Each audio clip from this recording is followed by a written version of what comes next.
Hello everyone, welcome to the class number 3 of the chapter Programming using C। तो आज हम पढ़ेंगे और एक तरह के टॉपिक के बारे में जिस टॉपिक का नाम है प्रोग्राम डेवलपमेंट लाइफ साइकिल या फिर इसको हम सॉफ्टवेयर डेवलपमेंट लाइफ साइकिल भी बोल सकते हैं। तो सॉफ्टवेयर डेवलपमेंट लाइफ साइकिल या फिर प्रोग्राम डेवलपमेंट लाइफ साइकिल हम किसको बोलते हैं? ओके तो इसके बारे में आज हम डिस्कस करेंगे। तो चलिए शुरू करते हैं हमारा डिस्कशन। तो प्रोग्राम डेवलपमेंट लाइफ साइकिल क्या है?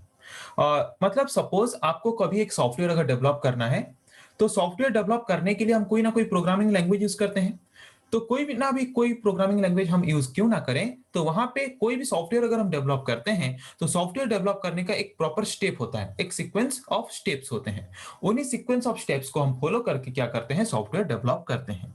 Okay, when we want to develop a program, अगर हमें कोई भी प्रोग्राम या फिर सॉफ्टवेयर अगर डेवलप करना है कोई भी एक प्रोग्रामिंग लैंग्वेज यूज करके, तो वहां पे हमें कुछ स्टेप्स फॉलो करने होते हैं। उन स्टेप्स को फॉलो करके हम क्या करते हैं, सॉफ्टवेयर डेवलप करते हैं।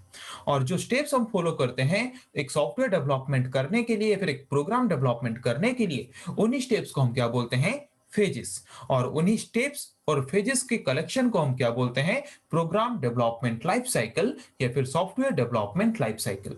तो एक सिंपल टर्म में अगर बोलें तो प्रोग्राम डेवलपमेंट लाइफ साइकिल या फिर सॉफ्टवेयर डेवलपमेंट लाइफ साइकिल क्या है? It is a set of steps what we use to develop a program or to develop a software by using any programming language। कोई भी programming language use करें, सी, C plus plus, जावा, Python, कोई भी programming language use करके अगर हम कोई software develop करना चाहते हैं, तो सॉफ्टवेयर डेवलप करने के लिए हम जो एक सीरीज ऑफ स्टेप्स या फिर जो सीक्वेंस ऑफ स्टेप्स फॉलो करते हैं, उन्हीं सीक्वेंस ऑफ स्टेप्स को हम बोलते हैं क्या, program development life cycles. Okay, तो वही लिखा है। तो program development life cycle is a set of steps और phases that are used to develop a program in any programming language. कोई भी प्रोग्रामिंग लैंग्वेज यूज करके हम जो प्रोग्राम डेवलप करते हैं या फिर सॉफ्टवेयर डेवलप करते हैं, कुछ by following some set of steps, कुछ सेट ऑफ स्टेप्स को फॉलो करके हम जो एक सॉफ्टवेयर डेवलप करते हैं, उन सेट ऑफ स्टेप्स को हम क्या बोलते हैं, प्रोग्राम डेवलपमेंट लाइफ साइकिल या फिर software development life cycle. Okay, simple term में आप बोल सकते हो what is program development life cycle? It is a set of step what we follow to develop a program और to develop a software by using any programming language. कोई भी programming language use करके जो software हम develop करते हैं, तो उसके लिए जो हम सेट ऑफ स्टेप्स या फिर सीरीज ऑफ स्टेप्स फॉलो करते हैं, उन सीरीज ऑफ स्टेप्स को हम बोलते हैं प्रोग्राम डेवलपमेंट लाइफ साइकिल। तो क्या है डिफरेंट ऑफ स्टेजेस या फिर क्या है डिफरेंट स्टेप्स, क्या है डिफरेंट फेजेस जिसको हम फॉलो करते हैं एक प्रोग्राम या फिर सॉफ्टवेयर डेवलप करने के लिए? First step is requirement analysis and feasibility study. Then second step is algorithm. Third step is flowchart. Fourth step is coding या फिर program writing. Fifth step is testing and debugging. And sixth step is installation and maintenance. Okay, तो first step में हम करते क्या है, पहले इसको हम शॉर्ट में डिस्क्राइब कर लेते हैं, फिर एक एक करके पढ़ेंगे इसके बारे में। ओके, फर्स्ट स्टेप क्या है, requirement analysis. Requirement analysis and feasibility study में हम करते क्या है कि जो सॉफ्टवेयर हमें डेवलप करना है, जो प्रोग्राम हमें डेवलप करना है, डिजाइन करना है, उस प्रोग्राम को डिजाइन करने के लिए हमें क्या क्या रिक्वायरमेंट है, हमें क्या क्या चाहिए, उस प्रोग्राम के लिए हमें क्या क्या चीज यूज करना पड़ेगा, हमें उसको पहले समझना है, एनालिसिस करना है। वो है हमारा फर्स्ट स्टेज। और जो भी हम वहां पे यूज करेंगे, वो हम जिसको प्रोग्राम को यूज करने के लिए प्रोवाइड करेंगे, वो उसके लिए फिजिबल होगा कि नहीं, उसके लिए कंफर्टेबल होगा कि नहीं, उसके पेमेंट के हिसाब से। सपोज आप एक सॉफ्टवेयर कंपनी में काम करते हो, कोई एम्प्लॉय या फिर कोई एक कस्टमर आपके पास आता है जिसको एक सॉफ्टवेयर चाहिए, तो अगर उसको जो सॉफ्टवेयर चाहिए, उस सॉफ्टवेयर के लिए हमें जो भी रिक्वायरमेंट्स हैं, हम उन रिक्वायरमेंट को एनालिसिस करेंगे, स्टडी करेंगे क्या क्या हमें चाहिए, हम उस प्रोग्राम को डिजाइन करने के लिए क्या क्या हमें चाहिए उसको हम समझने की कोशिश करेंगे। उसके बाद हम ये चेक करेंगे कि ये जो प्रोग्राम हम डेवलप करेंगे ये फिजिबल है कि नहीं, मतलब कस्टमर के प्राइस के हिसाब से। कस्टमर हमें इकोनॉमिकली जितना पैसा देता है उसके हिसाब से हमारा जितना एम्प्लॉय काम करेंगे उस प्रोजेक्ट के लिए, वो सेटिस्फेक्शन है कि नहीं, ये चेक करेगा फर्स्ट स्टेज में। ओके, तो हमें एक प्रोग्राम डेवलप करने के लिए क्या क्या चाहिए, कितना पैसा खर्चा होगा, क्या खर्चा होगा, कितना टाइम लगेगा, क्या क्या हमें प्रोग्राम डेवलप करने के लिए क्या क्या हमें चाहिए, वो सारा चीज कलेक्ट करना, वो है फर्स्ट स्टेज। वो सारा चीज कलेक्ट करने के बाद सेकंड स्टेज हमारा क्या है, जनरेट द एल्गोरिथम। एल्गोरिथम क्या है, जैसे कि अगर हमें क्या क्या प्रोग्राम डेवलप करने के लिए चाहिए, ये हम कलेक्ट कर लिए। उसके बाद हमने पता कर लिया कि हमें प्रोग्राम में करना क्या है, किस तरह का प्रोग्राम हमें लिखना है, तो उसको हम सिंप्लीफाइड फॉर्म में, स्टेप बाय स्टेप फॉर्म में अगर लिख लेंगे तो वो होता है एल्गोरिदम। ओके, जैसे कि सपोज मुझे एडिशन ऑपरेशन वाला एक प्रोग्राम लिखना है, तो उसको मैं अगर स्टेप बाय स्टेप फॉर्म में लिखता हूं, एडिशन ऑपरेशन परफॉर्म करने के लिए मुझे क्या करना पड़ेगा, पहले तो मेरा मतलब प्रोग्राम शुरू करना पड़ेगा। प्रोग्राम शुरू करने के बाद मुझे दो वेरिएबल लेने पड़ेंगे। जिन वेरिएबल्स की वैल्यू को मैं ऐड करूंगा, जैसे कि मैंने दो वेरिएबल लिया और दो वेरिएबल को ऐड करके और एक वेरिएबल में स्टोर करना है, तो मैंने तीन वेरिएबल लिया। ये मेरा सेकंड स्टेप।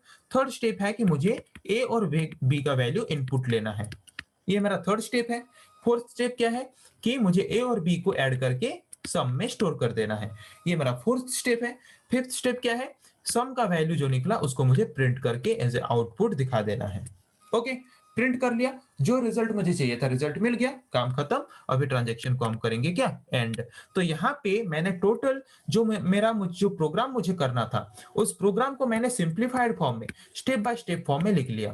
तो यहाँ पे जो स्टेप बाय स्टेप फॉर्म में, सिंप्लीफाइड फॉर्म में हम जो हमारे प्रोग्राम को रिप्रेजेंट करते हैं प्रोग्राम करने से पहले, उन्हीं स्टेप बाय स्टेप प्रोसेस को हम क्या बोलते हैं, एल्गोरिदम।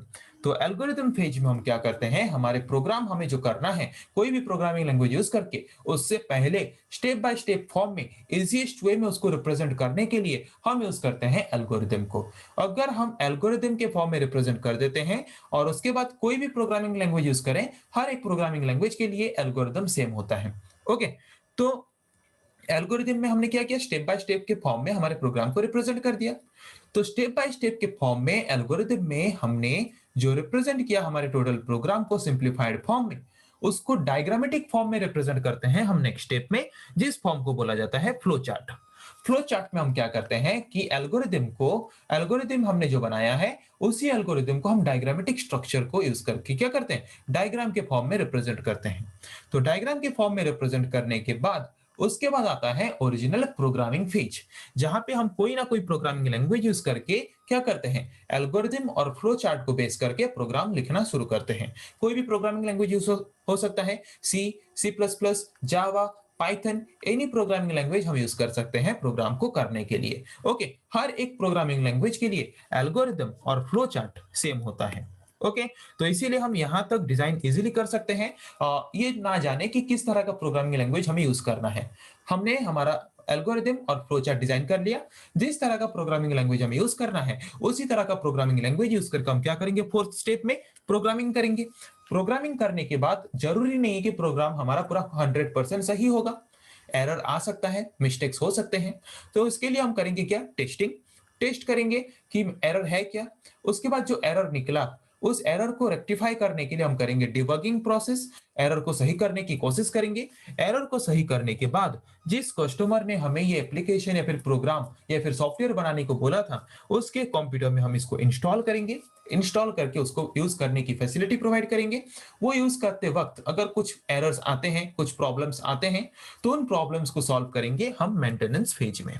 ओके, तो ये है सीरीज ऑफ स्टेप्स या फिर सीरीज ऑफ फेज, जिसको फॉलो करके हम क्या करते हैं, एक प्रोग्राम या फिर एक सॉफ्टवेयर डेवलप करते हैं। ओके, तो चलिए शुरू करते हैं फर्स्ट स्टेप या फिर फर्स्ट पेज। तो यहाँ पे डायग्रामेटिकली आप देख सकते हो वही सेम चीज बताया गया है।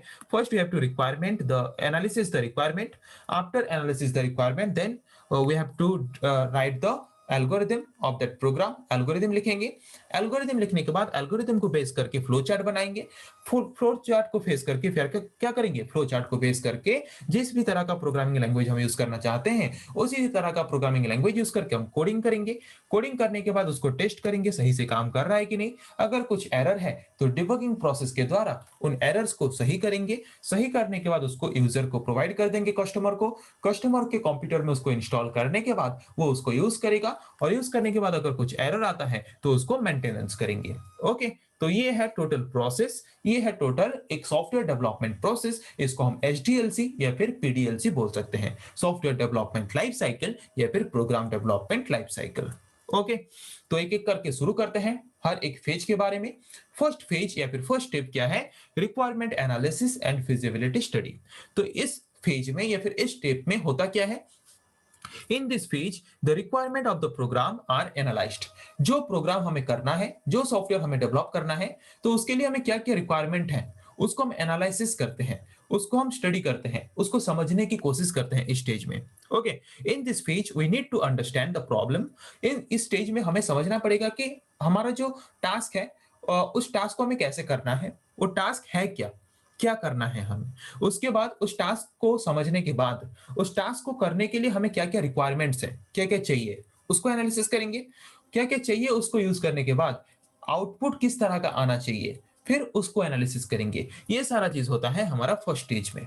ओके, ये सारा चीज एनालिसिस करने के बाद, एनालाइजिंग करने के बाद, एनालिसिस करने के बाद फिर हम चेक करते हैं इसका फिजिबिलिटी। फिजिबिलिटी मतलब जिसने हमें ये प्रोग्राम बनाने को बोला है, जिसने हमें ये सॉफ्टवेयर बनाने को बोला है, वो मतलब उतना इकोनॉमिकली फिजिबल है कि नहीं। मतलब हमारा जितना कॉस्ट होगा, जितना खर्चा होगा, जितने एम्प्लॉयज काम करेंगे, ओके, उसके लिए जितना पेमेंट उसको पे करना चाहिए उतना वो पे कर पाएगा कि नहीं।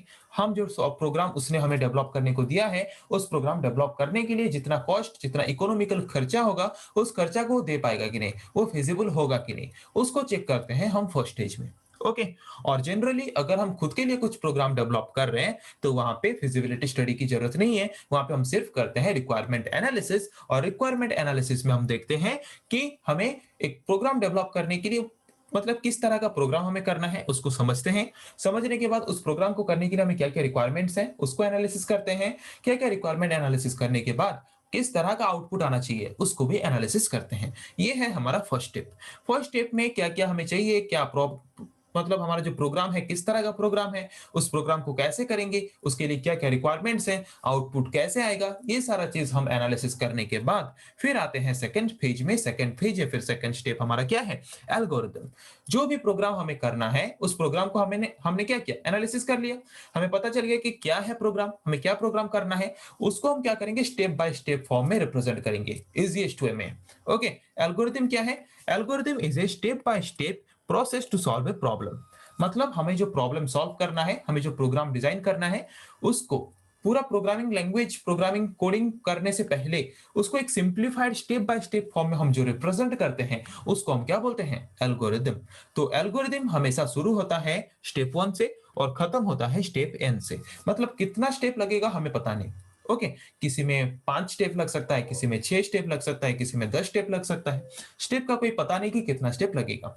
ओके, तो जो फर्स्ट स्टेप है वो फर्स्ट स्टेप हमेशा शुरू होता है बिगिन या फिर स्टार्ट वाला स्टेटमेंट से, और जो हमारा लास्ट स्टेटमेंट होता है हमारे एल्गोरिदम का वो एंड या फिर स्टॉप होता है। ओके, मतलब कोई भी अगर आप प्रोसेस लिखते हो, कोई भी प्रोग्राम का अगर प्रॉब्लम का अगर आप स्टेप बाय स्टेप फॉर्म में रिप्रेजेंट करते हो तो हमेशा वो शुरू होगा बिगिन या फिर स्टार्ट से और खत्म होगा एंड या फिर स्टॉप से, और उसके बीच टोटल स्टेप्स होंगे। ओके, तो कितना स्टेप्स हमें लगेगा कोई भी एक प्रोग्राम, कोई भी एक प्रॉब्लम को मतलब एल्गोरिदम के फॉर्म में रिप्रेजेंट करने के लिए हमें कितना स्टेप लगेगा, कितना स्टेप की रिक्वायरमेंट होगी, वो डिपेंड करता है कि कितना बड़ा प्रॉब्लम है, किस तरह का प्रॉब्लम है, उसके ऊपर डिपेंड करता है। मतलब किस तरह का प्रोग्राम हमें डेवलप करना है उसके ऊपर डेवलप करता है। ओके, उसके ऊपर डिपेंड करता है।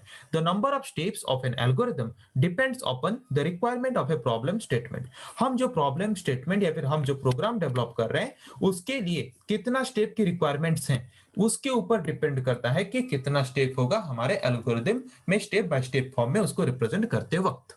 ओके, तो कुछ एग्जांपल्स देखते हैं एल्गोरिदम। जैसे कि सपोज मुझे दो नंबर्स ऐड करने हैं, उसके लिए मुझे प्रोग्राम लिखना है, तो उसके लिए एल्गोरिदम क्या होगा। जैसे कि मैंने बोला, कोई भी एल्गोरिदम अगर लिखते हैं कोई भी प्रोग्राम के लिए, कोई भी टास्क के लिए, तो वो शुरू होता है बिगिनिंग स्टेट से और खत्म होता है एंड स्टेट से। ओके, इसको आप स्टार्ट से भी शुरू कर सकते हो और आप उसको खत्म कर सकते हो। किसमें, आप इसको स्टार्ट से शुरू कर सकते हो और उसके साथ एंड में उसको खत्म करने की जगह स्टॉप में भी उसको खत्म कर सकते हो। स्टार्ट में शुरू करके उसको आप स्टॉप में भी खत्म कर सकते हो। एक ही चीज है, बिगिन जो है स्टार्ट वही है, एंड जो है स्टॉप वही है, पर उसके बीच होता है बाकी सारे स्टेप्स। तो एडिशन करने के लिए, दो नंबर को ऐड करने के लिए आपको क्या चाहिए, फर्स्ट आपको तो दो वेरिएबल चाहिए। जिन दो वेरिएबल्स में वैल्यू होंगे, जैसे कि एक वेरिएबल है num1 और एक वेरिएबल है num2। आपको दो वेरिएबल चाहिए और दोनों वेरिएबल को ऐड करने के बाद दोनों वेरिएबल के सम को स्टोर करेंगे, उसके लिए और एक वेरिएबल चाहिए। तो फर्स्ट सेकंड स्टेप हमारा क्या है कि डिक्लेयर करेंगे तीन वेरिएबल, जो दो वेरिएबल का वैल्यू हम ऐड करेंगे और थर्ड वेरिएबल में स्टोर करेंगे। हो गया। तो यहाँ पे हमने जो तीन वेरिएबल लिया, नेक्स्ट स्टेप हमारा क्या है, जो 3 वेरिएबल हमने लिया, उन 3 वेरिएबल में से 2 वेरिएबल का वैल्यू हमें इनपुट लेना है। ओके, मतलब 2 नंबर्स लेंगे तब जाके ना उनको ऐड करेंगे। तो इनपुट लेना है हमें 2 नंबर, तो थर्ड स्टेप है कि 2 नंबर हमें इनपुट लेना है। 2 नंबर इनपुट लेने के बाद अभी हम क्या करेंगे, दोनों नंबर्स को ऐड करेंगे। दोनों नंबर्स को ऐड करके कहाँ पे स्टोर करेंगे, और एक वेरिएबल हमने जो लिया था सम, उसमें स्टोर करेंगे। तो यहाँ पे सम equals to num1 plus num2, मतलब num1 में जो वैल्यू है, num2 में जो वैल्यू है जो कि हमने इनपुट में लिया, उन वैल्यूज को वो प्लस करेगा, प्लस करके स्टोर करेगा किसमें, सम वेरिएबल में। ओके, तो सम वेरिएबल में एडिशन होके हमारा वैल्यू जाके स्टोर होके वहां पे रह गया। तो वहां पे सम वैल्यू वेरिएबल में वैल्यू स्टोर होने के बाद हम क्या करेंगे, उसको एज ए आउटपुट दिखाएंगे, उसको प्रिंट करेंगे। तो नेक्स्ट स्टेप हमारा क्या है, प्रिंट सम। सम में जो वैल्यू है उस वैल्यू को प्रिंट करके एज ए आउटपुट दिखाओ। खत्म हो गया पूरा एडिशन प्रोसेस। फर्स्ट हमें एडिशन करने के लिए 2 नंबर चाहिए। 2 नंबर को स्टोर करके रखने वाला 2 वेरिएबल हमने लिया। ओके, और उसके बाद और एक वेरिएबल लिया जो कि दोनों वैल्यूज को प्लस करने के बाद वैल्यू को स्टोर करके रखेगा। तो जो 2 नंबर हमें चाहिए, उन 2 नंबर के वैल्यू हम इनपुट के हिसाब से लेंगे नेक्स्ट स्टेप में। 2 नंबर के वैल्यू को इनपुट के हिसाब से लेने के बाद उनको ऐड करके सम में स्टोर करेंगे नेक्स्ट स्टेप में। सम में स्टोर करने के बाद नेक्स्ट स्टेप में हम उसको प्रिंट करेंगे। प्रिंट करने के बाद रिजल्ट हमें मिल गया, काम खत्म। उसके बाद हम हमारे एल्गोरिथम प्रोसेस को क्या करेंगे, एंड करेंगे। ओके, समझ आ गया कि अगर आपको कोई बोले एल्गोरिथम लिखो, एडिशन 2 नंबर को एडिशन करने वाला, या फिर 2 नंबर को सब्ट्रैक्शन करने वाला, या फिर 2 नंबर को मल्टीप्लिकेशन करने वाला, या फिर 2 नंबर को डिवीजन करने वाला, तो यहाँ पे वही सेम स्टेप्स होंगे, बस डिफरेंस क्या आएगा, यहाँ पे डिफरेंस आएगा। अगर आपको सम करना है तो सम लो, अगर आपको सब्ट्रैक्शन करना है सब्ट्रैक्शन लो, अगर आपको मल्टीप्लिकेशन करना है मल्टीप्लिकेशन लो, अगर आपको डिवीजन करना है डिवीजन लो। ओके, समझ आ गया। अभी देखते हैं और एक तरह के प्रोग्राम के एल्गोरिथम के बारे में। और एक टास्क हमें दिया गया है कि हमें एक ऐसा प्रोग्राम लिखना है जहां पे हमें सिंपल इंटरेस्ट कैलकुलेट करना है। ओके, तो सिंपल इंटरेस्ट कैलकुलेट करने के लिए हमें चाहिए क्या, सिंपल इंटरेस्ट का फॉर्मूला क्या है, सिंपल इंटरेस्ट का फॉर्मूला है P into T into R divided by 100। तो यहाँ पे हमें चाहिए कितना variable, P, T, R, simple interest, 4 variable चाहिए। तो पहले बिगिनिंग स्टेट में शुरू करने के बाद स्टेप 2 में हम डिक्लेयर करेंगे 4 वेरिएबल। 4 वेरिएबल को डिक्लेयर करने के बाद किन किन वेरिएबल्स का वैल्यू हमें एज ए इनपुट लेना है, P, T, R, इन तीनों का वैल्यू हमें पता होगा तब जाके हम SI का वैल्यू कैलकुलेट कर पाएंगे। तो इन तीनों का वैल्यू हम एज ए इनपुट लेंगे। तो थर्ड स्टेप में हम इनपुट लेंगे P, T और R का वैल्यू। उसके बाद फोर्थ स्टेप में हम क्या करेंगे, P, T और R का वैल्यू लेने के बाद कैलकुलेट करेंगे। कैलकुलेट करके वैल्यू को स्टोर करेंगे SI में, SI वेरिएबल में। SI वेरिएबल में वैल्यू स्टोर करने के बाद नेक्स्ट स्टेप में हम क्या करेंगे, सिंपल इंटरेस्ट को प्रिंट कर देंगे। खत्म हमारा प्रोसेस। समझ आ गया कि सिंपल इंटरेस्ट कैलकुलेट करने के लिए हम एल्गोरिथम कैसे लिखेंगे। अभी आते हैं और एक तरह के एल्गोरिथम के बारे में। Write an algorithm to calculate area and perimeter of a circle. एक सर्किल का एरिया का फॉर्मूला क्या है, एरिया का फॉर्मूला है पाई आर स्क्वायर। ओके, और पेरीमीटर का फॉर्मूला है 2 पाई आर। तो हमें यहाँ पे कितना वेरिएबल चाहिए, ये 2 वेरिएबल चाहिए, आर एक वेरिएबल चाहिए, यहाँ पे वही आर है, और पाई का वैल्यू चाहिए। ओके, तो 1, 2 पाई वेरिएबल वाला एक वैल्यू, 3 और आर, हमें 4, यहाँ पे 4 वेरिएबल चाहिए। तो 4 वेरिएबल को हम डिक्लेयर करेंगे। आर जो कि हमारा रेडियस है, उसके बाद एरिया जहां पे हम कैलकुलेट करके स्टोर करेंगे एरिया का वैल्यू, पेरीमीटर जहां पे हम पेरीमीटर का वैल्यू कैलकुलेट करके स्टोर करेंगे, और पाई, पाई का वैल्यू क्या होता है, कांस्टेंट। तो पाई का वैल्यू हम खुद ही डिक्लेयर कर देंगे कि पाई का वैल्यू 3.14 है। ओके, तो यहाँ पे हमें इनपुट कौन सा वैल्यू लेना है, सिर्फ रेडियस से इनपुट लेना है, क्योंकि पाई का वैल्यू तो कांस्टेंट होता है, और एरिया और पेरीमीटर का वैल्यू तो कैलकुलेट करके वहां पे स्टोर करेंगे। सिर्फ एक ही वेरिएबल है जिसका वैल्यू हम इनपुट के हिसाब से लेंगे। तो थर्ड स्टेप में हम इनपुट लेंगे आर का वैल्यू। आर का वैल्यू इनपुट लेने के बाद फिर स्टेप 4 में हम क्या करेंगे, एरिया और पेरीमीटर कैलकुलेट करके एरिया और पेरीमीटर वाले वेरिएबल में एरिया और पेरीमीटर का वैल्यू स्टोर करके रखेंगे। तो पाई का वैल्यू तो हमने 3.14 लिया है, इनपुट में हमने आर का वैल्यू इनपुट किया है, कैलकुलेट करके एरिया स्टोर होगा एरिया में, एरिया वेरिएबल में, और पेरीमीटर कैलकुलेट होकर स्टोर होगा पेरीमीटर वेरिएबल में। तो एरिया और पेरीमीटर कैलकुलेट हो गया स्टेप 4 में। कैलकुलेट होने के बाद उसको हम क्या करेंगे, प्रिंट करेंगे। तो नेक्स्ट स्टेप में हमने उसको प्रिंट कर दिया। ओके, जैसे कि हमने यहाँ पे सर्किल का किया एरिया और पेरीमीटर, वैसे आप स्क्वायर का, रेक्टेंगल का, पैरेललोग्राम का, ओके, और रोम्बस का, किसी का भी कर सकते हो। समझ आ गया। तो अभी करते हैं और एक तरह के algorithm, write an algorithm to calculate area of a triangle. आपको अगर ट्रायंगल का एरिया कैलकुलेट करने के लिए बोला है, तो ट्रायंगल का एरिया का फॉर्मूला क्या है? ट्रायंगल का एरिया का फॉर्मूला है 1/2 into base into height. Okay, ये एक फॉर्मूला है। तो यहाँ पे हमें कितना वेरिएबल चाहिए जहां पे हम एरिया कैलकुलेट करके स्टोर करेंगे? वो एक वेरिएबल, बेस और हाइट दो वेरिएबल, तीन वेरिएबल हमें चाहिए, बेस, हाइट, एरिया। ओके, तो दो वेरिएबल, कितना वेरिएबल का वैल्यू हमें एज ए इनपुट लेना है, तब जाके हम एरिया कैलकुलेट कर पाएंगे, बेस और हाइट। तो इनपुट लेंगे बेस और हाइट को, 1/2 को हमने रिप्रेजेंट किया 0.5 के हिसाब से, बेस और हाइट के वैल्यू को हमने इनपुट लिया और कैलकुलेट करके उस वैल्यू को स्टोर किया एरिया में, और उस वैल्यू को हमने यहाँ पे प्रिंट कर दिया। ओके, समझ आ गया एल्गोरिदम? तो अभी तक हमने सिंपल एल्गोरिदम के बारे में पढ़ा। अभी हम पढ़ेंगे कंडीशनल एल्गोरिदम के बारे में। तो किस तरह के एल्गोरिदम को हम कंडीशनल एल्गोरिदम बोलते हैं? अगर सिंपल वर्ड में बोले कि अगर हम कोई एल्गोरिदम क्रिएट कर रहे हैं, कोई एल्गोरिदम अगर बना रहे हैं, तो वहां पे अगर हम कुछ कंडीशंस यूज करते हैं और कंडीशंस यूज करके हमारे जो एल्गोरिदम का फ्लो है, बिगिनिंग स्टेट से स्टार्ट करके एंड स्टेट के अंदर, उन फ्लो को अगर हम कोई कंडीशन यूज करके कंट्रोल करते हैं, तो उस तरह के एल्गोरिदम को हम बोलते हैं conditional algorithm. The algorithm where a condition is applied, जिस तरह के एल्गोरिदम में हम कुछ कंडीशंस यूज करते हैं या फिर अप्लाई करते हैं, क्यों? To control the flow of the algorithm from begin to end statement. Begin state से लेके एंड स्टेटमेंट के अंदर प्रोग्राम, मतलब हमारे जो एल्गोरिदम का कंट्रोल है, उस कंट्रोल को फ्लो कर मतलब जो कंट्रोल जो है हमारा, उस फ्लो को कंट्रोल करने के लिए वहां पे अगर हम कुछ कंडीशंस यूज करते हैं, उन कंडीशंस को हम बोलते हैं, उन कंडीशनल एल्गोरिदम को, उन तरह के एल्गोरिदम को हम क्या बोलते हैं? Conditional algorithm. ओके, तो अगर सिंपल टर्म में बोले, कोई भी एल्गोरिदम में अगर हम कुछ कंडीशंस यूज करते हैं हमारे एल्गोरिदम के फ्लो को कंट्रोल करने के लिए, उस तरह के एल्गोरिदम को हम बोलते हैं कंडीशनल एल्गोरिदम। ओके, तो जैसे कि एक प्रोग्राम के थ्रू उसको देखते हैं, एक एल्गोरिदम के थ्रू उसको देखते हैं। जैसे कि मुझे एक एल्गोरिदम लिखना है जहां पे मुझे ये चेक करना है कि एक नंबर मैंने जो इनपुट के हिसाब से लिया है, वो नंबर पॉजिटिव नंबर है या फिर नेगेटिव नंबर है। तो उसके लिए मुझे क्या करना पड़ेगा? एक नंबर लेना पड़ेगा, उस नंबर को एज ए वेरिएबल पहले डिक्लेयर करना पड़ेगा। मैंने डिक्लेयर किया, डिक्लेयर करने के बाद उस नंबर का वैल्यू हमें इनपुट के हिसाब से लेना पड़ेगा। इनपुट के हिसाब से लेने के बाद हम चेक करेंगे यहाँ पे कंडीशन में, इफ अगर वो नंबर 0 से ज्यादा है, तो यहाँ पे हमने कंडीशन को यूज किया। तो यहाँ पे इस तरह के एल्गोरिदम को, जिस तरह के एल्गोरिदम में हम कंडीशंस यूज करते हैं, उस तरह के एल्गोरिदम को हम कंडीशनल एल्गोरिदम बोलते हैं। ओके, तो यहाँ पे हमने कंडीशन यूज किया कि अगर जो नंबर हमने इनपुट के हिसाब से लिया है, वो नंबर अगर 0 से बड़ा है, तो वहां पे वो प्रिंट क्या करेगा? पॉजिटिव, और फिर स्टेप 6 के पास जंप करके आ जाएगा।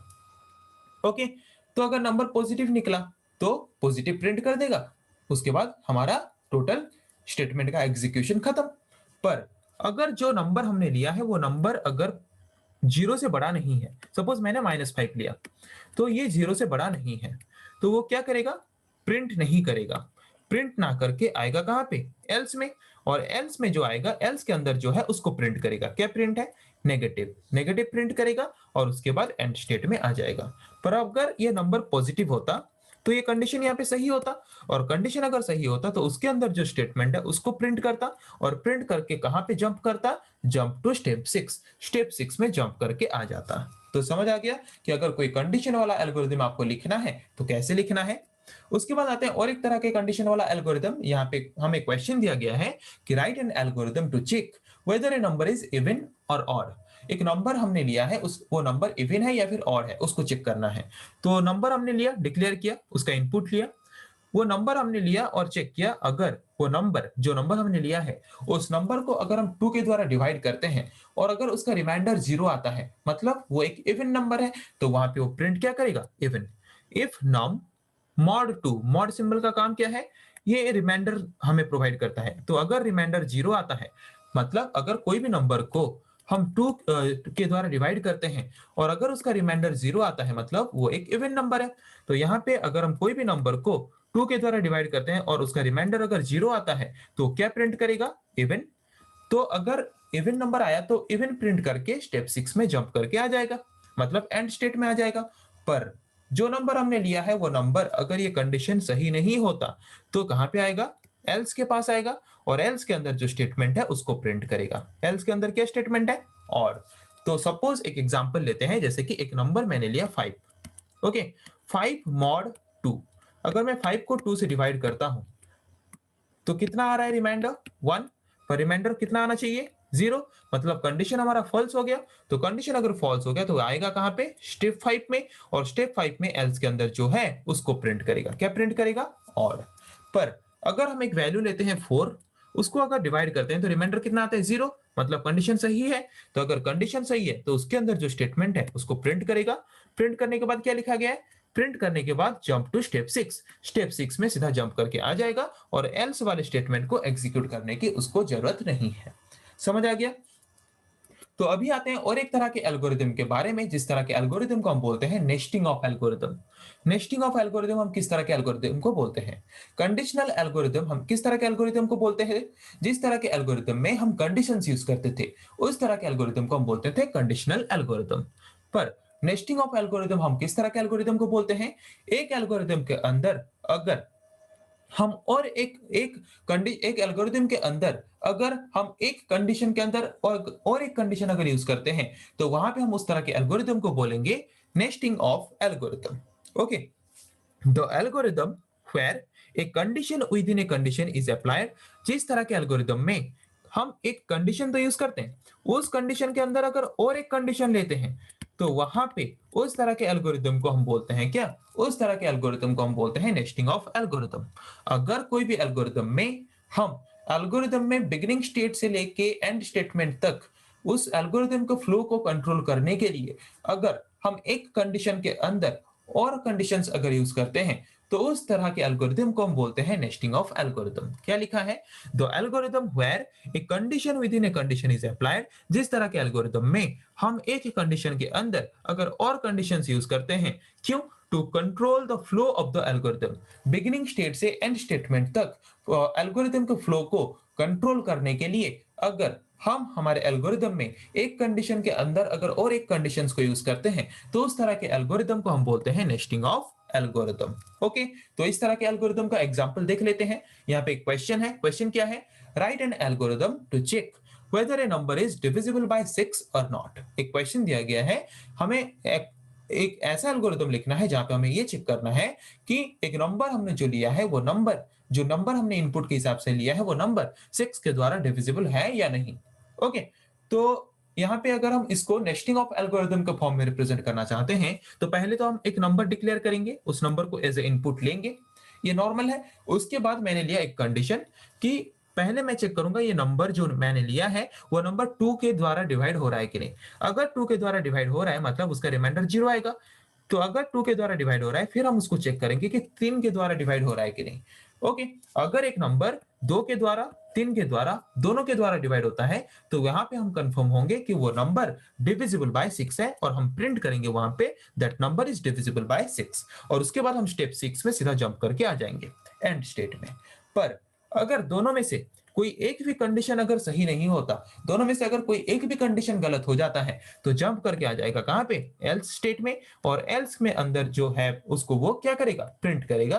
क्या प्रिंट करेगा? Not divisible by 6। तो यहाँ पे हमने एक कंडीशन के अंदर और एक कंडीशन को यूज किया और दोनों कंडीशन अगर सही होंगे तब जाके वो प्रिंट करेगा कि हमारा नंबर जो है वो 6 के द्वारा डिविजिबल है। अगर दोनों में से कोई एक भी कंडीशन फॉल्स हो गया तो वो एल्स स्टेट में आके प्रिंट करेगा कि नंबर हमारा जो है वो 6 के द्वारा डिविजिबल नहीं हो सकता। तो यहाँ पे हमने यूज किया नेस्टिंग ऑफ एल्गोरिथम। इस तरह के एल्गोरिथम को हम बोलते हैं नेस्टिंग ऑफ एल्गोरिथम, जहां पे कि एक कंडीशन के अंदर हम और एक कंडीशंस को यूज करते हैं। समझ आ गया? तो ये था हमारा सेकंड स्टेप। थर्ड स्टेप हमारा क्या है प्रोग्राम डेवलपमेंट का? Flow chart.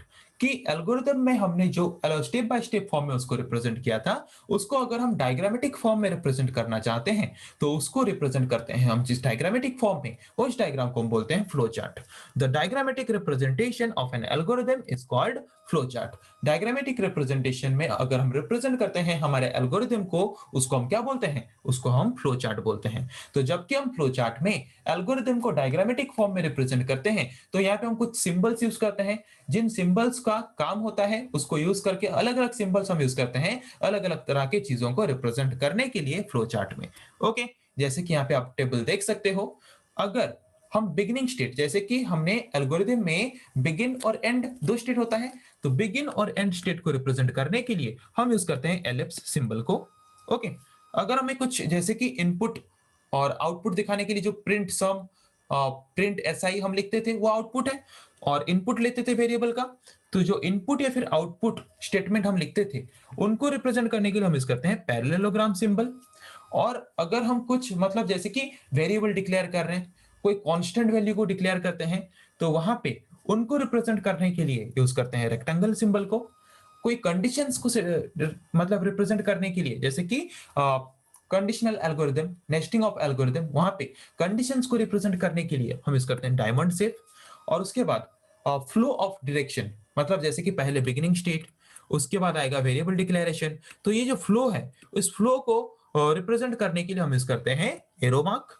उसके बाद सपोज जैसे कि हम जो फ्लो चार्ट बना रहे हैं, हम वहां पे चाहते हैं कि हमारा जो फ्लो चार्ट है वही सेम पेज में ही कंटिन्यू रहे, तो उसके लिए हम यूज करते हैं ऑन पेज कनेक्टर को। ओके, और अगर हम चाहते हैं कि हम जो फ्लो चार्ट बना रहे हैं वो नेक्स्ट पेज में जाए, मतलब अलग अलग पेज में फ्लो चार्ट हमारा दिखाए, तो वहां पे हम यूज करते हैं ऑफ पेज कनेक्टर को। ओके, इसका यूज ज्यादा नहीं होता है, अगर हम कुछ ज्यादा लेंदी प्रोग्राम करते हैं तो वहां पे ऑन पेज कनेक्टर या फिर ऑफ पेज कनेक्टर की जरूरत हमें पड़ती है। पर बेसिकली अगर हम कोई सिंपल डेवलप करते हैं कोई भी एक फ्लो चार्ट, कोई भी एक एल्गोरिदम का, तो ये सारा चीज हमें हमेशा जरूरत पड़ता है। ओके, तो चलिए देखते हैं कुछ सिंपल फ्लो चार्ट के बारे में। जैसे कि यहाँ पे क्वेश्चन है, draw a flow chart to add two numbers, जो कि एल्गोरिदम में हमारा फर्स्ट क्वेश्चन था कि दो नंबर ऐड करने के लिए एल्गोरिदम लिखो। वहीं पे यहाँ पे भी वही सेम चीज हमने किया है। हमने फ्लो चार्ट में क्या देखा कि बिगिनिंग और एंड स्टेट को हम रिप्रेजेंट करते हैं एलिप्स सिंबल के द्वारा। कोई भी वेरिएबल अगर डिक्लेयर करना हो, कोई कांस्टेंट वैल्यू डिक्लेयर करना हो, उसके लिए यूज करते हैं रेक्टेंगुलर सिंबल। इनपुट और आउटपुट को रिप्रेजेंट करते हैं पैरेललोग्राम में। ओके, अगर कोई प्रोसेसिंग या फिर ऑपरेशन भी परफॉर्म करना हो तो उसके लिए भी हम यूज करते हैं रेक्टेंगुलर सिंबल। ओके, तो यहाँ पे वही स्टेप है। और flow, control of flow, flow of control कि हमारा जो स्टेटमेंट है वो कैसे फ्लो कर रहा है, उसके लिए यूज करते हैं एरो मार्क्स। ओके, तो यहाँ पे बिगिनिंग हुआ हमारा, बिगिन होने के बाद डिक्लेयर किया हमने वेरिएबल, डिक्लेयर करने के बाद इनपुट लिया हमने, इनपुट लेने के बाद ऑपरेशन परफॉर्म किया, ऑपरेशन परफॉर्म करने के बाद रिजल्ट निकला, तो इनपुट आउटपुट को हमने रिप्रेजेंट किया किसमें, पैरेललोग्राम सिंबल में। बिगिनिंग और एंड स्टेट को हमने रिप्रेजेंट किया किसमें, एलिप्स सिंबल में। अगर हम कुछ वैल्यू वेरिएबल डिक्लेयर करते हैं, कोई कांस्टेंट वेरिएबल डिक्लेयर करते हैं या फिर कुछ प्रोसेस हम करते हैं, तो वहां पे हम यूज करते हैं रेक्टेंगुलर सिंबल को। समझ आ गया?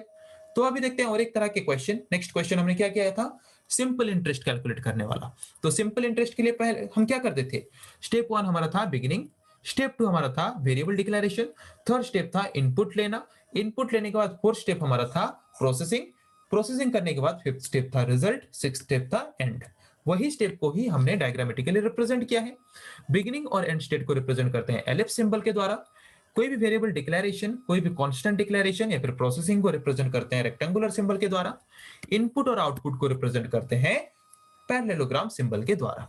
ओके, तो नेक्स्ट क्वेश्चन हमारा क्या है, draw a flow chart to calculate area and perimeter of a circle. वही हमने किया था एल्गोरिथम में, बिगिनिंग स्टेट, उसके बाद हमने डिक्लेयर किया था, यहाँ पे देख सकते हो कांस्टेंट वैल्यू को भी हमने डिक्लेयर किया है किसमें, रेक्टेंगुलर शेप में। कोई भी वेरिएबल या फिर कांस्टेंट वेरिएबल को डिक्लेयर करते हैं रेक्टेंगुलर शेप में, प्रोसेस को भी डिक्लेयर करते हैं रेक्टेंगुलर शेप में, मतलब कोई भी वैल्यू कैलकुलेशन करते हैं तो उसको रेक्टेंगुलर शेप में डिक्लेयर करते हैं। इनपुट और आउटपुट को रिप्रेजेंट करते हैं पैरेललोग्राम शेप में, और बिगिनिंग और एंड स्टेट को रिप्रेजेंट करते हैं एलिप्स शेप में। ओके, समझ आ गया? यह है टोटल फ्लो। और अभी देख सकते हो हमने और एक फ्लो चार्ट बनाया है ये चेक करने के लिए कि पॉजिटिव है या नेगेटिव है, मतलब ये कंडीशनल एल्गोरिदम का फ्लो चार्ट है। तो कंडीशनल एल्गोरिदम में कंडीशन जो यूज करते हैं, कंडीशन को रिप्रेजेंट करने के लिए हम यूज करते हैं डायमंड सिंबल को। तो यहाँ पे हमने डायमंड सिंबल यूज किया है। तो पहले एक वेरिएबल हमने डिक्लेयर किया, उस वेरिएबल का वैल्यू हमने इनपुट के हिसाब से लिया, फिर हमने यहाँ पे कंडीशन में चेक किया कि वो वैल्यू अगर 0 से बड़ा है, अगर यस है तो प्रिंट करेगा क्या, पॉजिटिव। ये आउटपुट है, आउटपुट को हम प्रिंट करते हैं, इनपुट आउटपुट को प्रिंट करते हैं पैरेललोग्राम में। अगर हमारा कंडीशन फॉल्स है, अगर नो आता है, कंडीशन अगर गलत है बोलता है, तो प्रिंट करेगा नेगेटिव।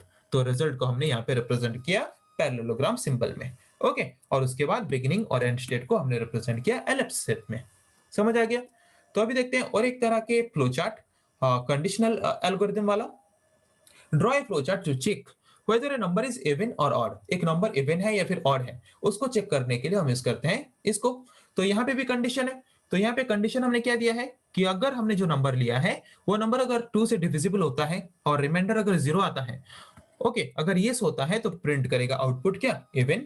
अगर ये कंडीशन नो होता है मतलब फॉल्स होता है तो रिप्रेजेंट करेगा आउटपुट क्या, ऑड। और यहाँ पे जो कि हमने एल्गोरिथम में क्या लिखा था कि अगर कंडीशन सही होके इवन प्रिंट करता है तो सीधा जंप करके आ जाएगा स्टेप 6 में, स्टेप 5 को स्किप करके। ओके, अगर कंडीशन यहाँ पे इफ में फॉल्स होता है तो वो स्टेप 5 में आएगा और स्टेप 5 में जो स्टेटमेंट है उसको प्रिंट करेगा। पूरा टोटल एल्गोरिथम को ही हम डायग्रामेटिकली रिप्रेजेंट किए हैं, कुछ भी चेंजेस नहीं हुआ है। बस यहाँ पे एक चीज ध्यान रखना है कि स्टार्ट और एंड, बिगिन और एंड को रिप्रेजेंट करना है एलिप्स शेप में। कोई भी वेरिएबल डिक्लेयर करते हैं, कांस्टेंट डिक्लेयर करते हैं, कोई भी ऑपरेशन प्रोसेस करते हैं तो उसको रेक्टेंगुलर शेप में। ओके, बिगिन और एंड को एलिप्स शेप में, और इनपुट और आउटपुट को रिप्रेजेंट करते हैं पैरेललोग्राम शेप में, और कंडीशन को हम रिप्रेजेंट करते हैं डायमंड शेप में, और फ्लो ऑफ कंट्रोल कि हमारा कंट्रोल जो है वो कैसे फ्लो कर रहा है उसको रिप्रेजेंट करने के लिए यूज करते हैं एरो सिंबल। ओके, तो अभी आते हैं और एक फ्लो चार्ट के बारे में जहां पे हमने रिप्रेजेंट किया है नेस्टिंग ऑफ एल्गोरिथम को। नेस्टिंग ऑफ एल्गोरिथम मींस एक condition within a condition, एक कंडीशन के अगर एक कंडीशन के अंदर और एक कंडीशन हम जिस तरह के एल्गोरिथम में यूज करते हैं उस तरह के एल्गोरिथम को हम बोलते हैं नेस्टिंग ऑफ एल्गोरिथम। उसी तरह के एल्गोरिथम को हमने यहाँ पे रिप्रेजेंट किया है फ्लो चार्ट के फॉर्म में। ओके, हमारा क्वेश्चन क्या था कि एक नंबर है वो 6 के द्वारा डिविजिबल है कि नहीं। एक नंबर हमने वेरिएबल डिक्लेयर किया, उस वेरिएबल में हमने वैल्यू लिया, उस वैल्यू का कंडीशन हमने वहां पे चेक किया कि वो पहले 2 के द्वारा डिविजिबल हो रहा है कि नहीं। उसके बाद हमने चेक किया अगर 2 के द्वारा डिविजिबल हो रहा है तो फिर 3 के द्वारा डिविजिबल हो रहा है कि नहीं। अगर दोनों के द्वारा यस है, दोनों के द्वारा अगर डिविजिबल हो रहा है, दोनों कंडीशन अगर सही है तो क्या प्रिंट करेगा, डिविजिबल बाय 6, और सीधा जंप करके आ जाएगा लास्ट स्टेप में। ओके, अगर फर्स्ट कंडीशन फॉल्स हो जाता है तो प्रिंट करेगा नॉट डिविजिबल बाय 6, और अगर फर्स्ट कंडीशन सही होता है, सेकंड कंडीशन फॉल्स हो जाता है तब भी प्रिंट करेगा नॉट डिविजिबल बाय 6। अगर दोनों कंडीशन सही होंगे तब जाके प्रिंट करेगा डिविजिबल बाय 6। अगर दोनों में से कोई एक भी कंडीशन फॉल्स हो जाता है तो प्रिंट करेगा नॉट डिविजिबल बाय 6। ओके, समझ आ गया कि फ्लो चार्ट को हम कैसे रिप्रेजेंट करते हैं। तो ये हमारा थर्ड स्टेप था जहां पे हम क्या करते हैं, एल्गोरिथम में हमने जो स्टेप बाय स्टेप लिखा था हमारे प्रोग्राम को सिंप्लीफाइड फॉर्म में, उसको हमने डायग्रामेटिकली और भी सिंप्लीफाइड फॉर्म में रिप्रेजेंट किया। उसके बाद आता है next step, next phase program development का, जिसको हम बोलते हैं प्रोग्राम राइटिंग या फिर कोडिंग। इस पेज में हम क्या करते हैं, एक्चुअल राइटिंग, प्रोग्राम राइटिंग आता है कोई भी प्रोग्रामिंग लैंग्वेज यूज करके। तो जबकि हम सी प्रोग्रामिंग पढ़ रहे हैं तो यहाँ पे सी प्रोग्रामिंग लैंग्वेज यूज करके क्या करेंगे, उन फ्लो चार्ट और एल्गोरिथम को फॉलो करके प्रोग्राम लिखेंगे। ओके, जैसे कि एडिशन वाला प्रोग्राम हो गया, या फिर ऐसा मतलब जैसे कि सिंपल इंटरेस्ट कैलकुलेट वाला प्रोग्राम हो गया, तो प्रोग्राम हम यहाँ पे लिखेंगे by using any kind of programming language, C, C plus plus, Java, कोई भी प्रोग्रामिंग लैंग्वेज यूज करके हम क्या कर सकते हैं, प्रोग्राम यहाँ पे लिखेंगे स्टेप 4 में। प्रोग्राम लिखने के बाद जरूरी नहीं कि प्रोग्राम पूरा एग्जैक्टली सही होगा। हर एक प्रोग्राम हम जो डेवलप करते हैं, सॉफ्टवेयर डेवलप करते हैं, एप्लीकेशन डेवलप करते हैं, कुछ ना कुछ एरर्स, कुछ ना कुछ बग्स होते हैं। हम कंप्यूटर में जो प्रोग्राम करते हैं, प्रोग्राम में कुछ एरर्स या फिर मिस्टेक्स अगर होते हैं, उनको हम क्या बोलते हैं, उनको हम बोलते हैं एरर बग्स। एरर्स को हम क्या बोलते हैं प्रोग्राम में, बग्स। ओके, ये शॉर्ट क्वेश्चन आता है, और उन्हीं बग्स को या फिर एरर्स को हमें क्या करना पड़ेगा, एलिमिनेट करना पड़ेगा, तब जाके हमारा प्रोग्राम सही से काम करेगा। तो उसको हम कैसे ढूंढते हैं कि क्या क्या एरर्स हैं। टेस्टिंग, टेस्टिंग एक प्रोसेस है, जिस प्रोसेस को हम क्यों यूज करते हैं, टू चेक कि कहां पे हमारा एरर्स है, कहां पे हमारा प्रॉब्लम क्रिएट हो रहा है, उसको फाइंड करने के लिए। और डिबगिंग प्रोसेस में हम क्या करते हैं, एरर को फाइंड करके एरर को करेक्ट करते हैं। Testing is a process of finding an error और debugging is a process of correcting an error. Debug, testing करके हम एरर को फाइंड करते हैं, एरर को फाइंड करने के बाद डिबगिंग प्रोसेस में उन एरर्स को हम सही करते हैं। ओके, तो टेस्टिंग और डिबगिंग प्रोसेस में हम सारे एरर्स को फाइंड करके सॉल्व करने के बाद हमारे टोटल प्रोग्राम को एरर फ्री करते हैं, और एरर फ्री करने के बाद लास्ट स्टेप जो कि इंस्टॉलेशन एंड मेंटेनेंस फेज है, प्रोग्राम हमारा रेडी हो गया। तो अभी हम कस्टमर को हमारा प्रोग्राम प्रोवाइड करते हैं, उसके कंप्यूटर में इंस्टॉल करते हैं, इंस्टॉल करके उसको यूज करने की फैसिलिटी प्रोवाइड करते हैं। और यूज करते वक्त मे भी ऐसा चांस हो सकता है कि हम टेस्टिंग करते वक्त जो एरर हमें नहीं मिला, उस तरह का कुछ एरर्स यहाँ पे जनरेट हो सकता है। तो उन एरर्स जो जनरेट यहाँ पे होते हैं, उन एरर्स को हम सॉल्व करेंगे यहाँ पे जिस फेज में, उस फेज को हम बोलते हैं मेंटेनेंस फेज। तो मेंटेनेंस फेज में अगर कुछ प्रॉब्लम्स अगर होते हैं कस्टमर हमारे एप्लीकेशन को या फिर प्रोग्राम को यूज करते वक्त, तो उन एरर्स को हम क्या करेंगे यहाँ पे रेक्टिफाई करेंगे, और रेक्टिफाई करके हमारा प्रोग्राम या फिर एप्लीकेशन का जो फंक्शनैलिटी है, जो यूजेबिलिटी है, उसको एनहेंस करेंगे, उसको इंक्रीज करेंगे और उसको ज्यादा बेटर बना के फिर से हम कस्टमर को यूज करने के लिए प्रोवाइड करेंगे। ये है total process to develop a program और टू डेवलप ए सॉफ्टवेयर। एक सॉफ्टवेयर या फिर प्रोग्राम डेवलप करने का ये पूरा टोटल प्रोसेस है जिसके बारे में आज हमने डिस्कस किया। ओके, तो नेक्स्ट क्लास में हम पढ़ेंगे फिर ऐसे और कुछ टॉपिक्स के बारे में। आज के लिए इतना ही। Thank you.